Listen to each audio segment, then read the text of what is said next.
উঠেছে, বাইরে একদম ঝলমল করছে, দেখতেই তো পারছো, ঠিক তেমন গরমও লাগছে। আমার নাইটি ফাইটি একদম ভিজা, তোমরা খেয়াল করে দেখতে পারবে। আর বেলা কেমন হবে, ওই 9:30 মতো বাজে, এত মানে 9:30 বাজে, কিন্তু এমন রোদ, দেখতেই তো পারছো। তবে দেখতে ভালো লাগছে, খুব সুন্দর ব্রাইট হয়েছে ভিডিওটা, তাই না? তো যাই হোক, গুড মর্নিং, কেমন আছো সবাই? আর কচু তুলতে এসছি, আমার যে ওই যে দরজার মুঠিতে আমি তো প্রায় সময়ই তুলে এখান থেকেই তুলে শাক করি। তো মিডিলে কয়েকদিন আগে একবার দেড় মাসের মতো হবে আগে তুলেছি, আবার বড় হয়ে গিয়েছে। তো বেশি তুলবো না, কয়েকটা ডাটা তুলবো, কেন মানুষই তো আমরা কম, তাই না? তো কয়েকটা ডাটাই তুলবো। আর আমার এই দরজার মুঠিতেই আমি কিন্তু এগুলো এমনি তেমনি মানে জঙ্গল কাটার সাথে এগুলো আমি কেটে ফেলি না। আর কচুগুলো না খুবই ভালো, একদম গলায় ধরে না, শাক বানালে পরে না খুবই ভালো হয় খেতে। আর বিশেষ করে যে গলায় ধরে না, ওইটাই হচ্ছে মেন কথা। তো শাকগুলা তুলে বাইরে বসেই আমি শাকগুলা কেটেছি। কচু শাক আমি সবসময় বাইরে বসেই কাটি। আগে তো ওই বারান্দাটা যে ওটাতে বসে কাটতাম, কিন্তু এখন তো আর বারান্দাটার কোনো অবস্থা নেই। তো এখন উঠানে বসেই দুবার হলো কেটেছি, কেটে ধুয়ে টুয়ে আমি বসিয়ে মানে সিদ্ধ হতে বসিয়ে রেখেছি। স্নান টান শেষ, এখন ফুল তুলছি আর পুজো দেবো আর কি। আর এই যে ফুল গাছটা দেখতে পাচ্ছ, এটা তো হচ্ছে চন্দন জবা। গাছটা নতুন, এই বছরই নতুন ধরেছে, কিন্তু এত বড় হয়েছে, তোমরা তো দেখতেই পারছো কত উঁচু হয়েছে। তো দিয়ার পাপা বললো যে ডালগুলা কেটে দিতে, কিন্তু এখন এত ফুল দিচ্ছে আর কি গাছটা। এই গাছটা তো এমনিতেই ফুল দেয়, মানে এই জবা ফুলের গাছটা এত ফুল দিচ্ছে না, আর আমার মানে আগাটা কাটতে, ডালগুলা কাটতে ইচ্ছা করছে না। থাক, ফুলগুলা মানে এখন ধরতে থাক, পরে কাটবো না আগাগুলা। দেখো কত ফুল পেয়েছি আমি। তারপর এই যে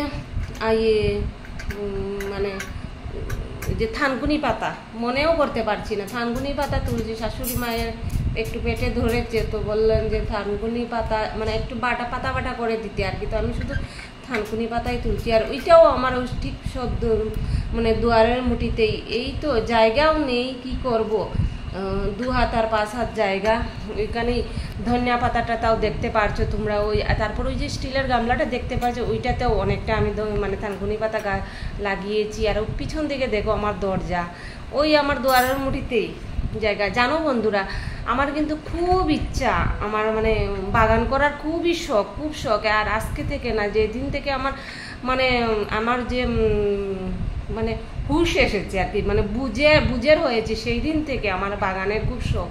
তো বাবার বাড়িতে তো অনেক ফুলের টুলের গাছ আমি লাগিয়েছি, তখনও আমি অনেক ছোটই ছিলাম, কিন্তু শখ যে কত ডাল কত গাছ আমি লাগিয়েছি, এখনো আছে আমার হাতের লাগানো গাছ, এখনো আছে। কত গাঁদা ফুল যে আমি তুলেছি, কত মোটা মোটা, কিন্তু এই বাড়িতে আসার পর না আর আমার শখ আর আমি মিটাতে পারি না, তবুও চেষ্টা করি আর কি। তারপর তো গাছগুছ মানে ফুলের মানে যে কোনো বাগান করতে কোনো টাকা না হলেও বাগান করা যায়, কিন্তু কি করব, জায়গা নেই যেহেতু। যদি ছাদ থাকতো তাহলে হয়তো আমি করতে পারতাম, কিন্তু ছাদ করতে হলে তো টাকার প্রয়োজন, তাই না বন্ধুরা? তো চলো, আমার ধানকুনি পাতা তোলা হয়ে গিয়েছে, আর খুব হাওয়া হচ্ছে, আমি দাঁড়িয়ে রয়েছি, কি দেখতেই পারছো কত হাওয়া হয়েছে। সাথে আকাশটাও দেখো কি সুন্দর লাগছে দেখতে, মনে হয় দাঁড়িয়েই থাকি, কিন্তু দাঁড়িয়ে থাকলে হবে? রান্না বান্না কি আমার ঠাম্মা করবে? ঠাম্মা তো আর করবে না, ঠাম্মা আসবেও না, নেই কোন রাজ্যে ঠাম্মা আছে, ঠাম্মা কোন রাজ্যে গিয়ে সুখে আছে না দুঃখে আছে ঠাম্মাই জানে। তো চলো রান্না করে যাই, গিয়ে রান্না বান্না করি, আকাশের দিকে তাকালে তো আর হবে না। আর ঘরে চলে এসেছি, আর এই যে শাশুড়ির সম্পত্তি বার করেছি, এটা হচ্ছে শাশুড়ির সম্পত্তি। তো যাই হোক, এখন থানকুনি পাতা বাটা করবো, এই 2-4টা পাতা তো আর বাটা করতে পারবো না মিক্সিতে। আর এই মানে তো ওই পাটা পুতাগুলো মানে বার করলাম বলতে কি, ওই জালের ঘরে ছিল, আনলাম। আগে তো মানে যখন এক জায়গায় রান্না করছিল, তো 2 ঘরের মধ্যেখানে বারান্দাতে থাকতো, এখন তো ওই উঠান দিয়ে ঘুরে গিয়ে আনতে হয়। তো ওদের তারা মানে জালের ঘরে ছিল, তো আজকে মার জন্য বাটা করব, বললাম যে আমি হবে না মিক্সিতে, আবার ভাবলাম যে নিয়েই আসি ওদের ঘর থেকে, দূর তো না, তবু আর কি একটু অসুবিধা। হ্যাঁ বন্ধুরা, তো এখন রান্না করে চলে এসেছি, রান্না বান্না করবো। আর রান্নার মোটামুটি একটা রেডি করে গিয়েছিলাম, কচুটা সিদ্ধ করে রেখেছি, মুখি দিয়ে মাছ দিয়ে রান্না করবো। গতকালকের যে ট্যাংরা মাছগুলো রান্না হয়নি, রান্না করিনি আর কি, হয়নি বলতে, তো ওইটাই আজকে আবার মুখি দিয়ে রান্না করবো। তবে আজকে মুখিটা কম, তো যাই হোক কম দিয়েই বানাবো। এই যে আমি কচুটা সিদ্ধ করে রেখে গিয়েছিলাম, আর দিয়া আর কি ঝাঁঝরিতে ঢেলেছে, আর কচুর মুখিও সিদ্ধ করা হয়ে গিয়েছে। তো আজকে রান্না ঝটপট করে নেব। বাদাম আনিয়েছি, বাদাম ছিল না, আমি বলেছিলাম মটর দিয়ে শাকটা করব, তো দিয়ার পাপা বললো যে দিয়া গিয়ে বাদাম আনবে, বাদাম দিয়েই করার জন্য। আর একটু ধনিয়া আনিয়েছি, এতটা ধনিয়া আমি একটু বলেছি, এতটা নিয়ে চলে এসছি। একটু মশলা করব, গুঁড়ো মশলা করব আর কি।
হঠাৎ করে বাটা বাদ দিয়ে দেওয়ার দিকে তাকিয়ে রয়েছি, কি জানি আমরা কথা বলছিলাম, তো আমি মিউট করে দিলাম, করে আমরা কথা শেষ করে আবার বাটতে শুরু করলাম। তো রান্না বান্না কমপ্লিট হয়ে গিয়েছে, এখন ওই পাতাটা বাটা করে মাকে দেব। আর এই যে এখন আমরা খেতেও বসে গিয়েছি, আর দিয়া খেতে বসছে, দিয়ার পাপা আসতে দেরি হবে, তো দিয়াকে বললাম খেয়ে দে কচু শাকটা কেমন হয়েছে। দিয়া কিন্তু আবার বলেছিলাম না কালকে, দিয়া কিন্তু সব ধরনের কচু খেতে খুবই পছন্দ করে, তো দিয়া তো টেস্টি হয়েছে দেখিয়ে বললো। আর এই হচ্ছে মুখি দিয়ে মাছ দিয়ে করেছি, আর বললাম না মুখিটা একদম কম, তো একটু ঝুলঝুল করেছি। আর বোয়াল মাছও 2 পিস ছিল, তো 2 পিস আর কি করবো, ওইটাতেই দিয়ে দিয়েছি। তো মুখি কম আর একটু ঝুল করে নিলাম আর কি, হয়ে যাবে তাই। ফুচকার জন্য সব রেডি করে নিয়েছি এই যে। আর ওই দেখো কুকারের উপরে আলু মটর এগুলো সিদ্ধ গরম, যার জন্য এখানে রয়েছে, আর এগুলো এখানে রেডি করে নিয়েছি। আর মেন যেটা, ফুচকা নাই, ফুচকা এখনো বাজারে রয়েছে, দিয়ার পাপা আনতে গেছে, তো আমি রেডি করে সব বসে রয়েছি, আমরা অপেক্ষা করছি যে কখন আনবে আর খাবো।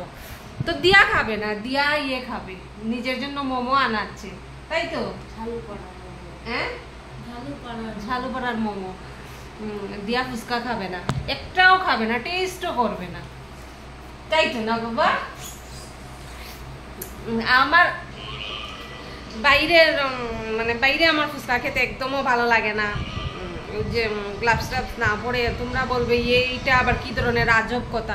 এখন কি করব, আমি খেতে পারি না, আমার ভালো লাগে না, তো আমি কি করব, যার জন্য আমি খাইও না। অনেক বছর হয়ে গিয়েছে আমি খাইও নি, তো খেতে ইচ্ছে করছে। আর আমার ফুচকাতে তেমন কোনো লোভও নেই, যে দেখলেই খেতে হবে, পাগল হয়ে যাওয়া যে সেমন কিছু না। তো এখন মনে হচ্ছে যে একটু খাই, তো খাবো কি করে, তো ফুচকা আনতে গেল দিয়ার পাপা।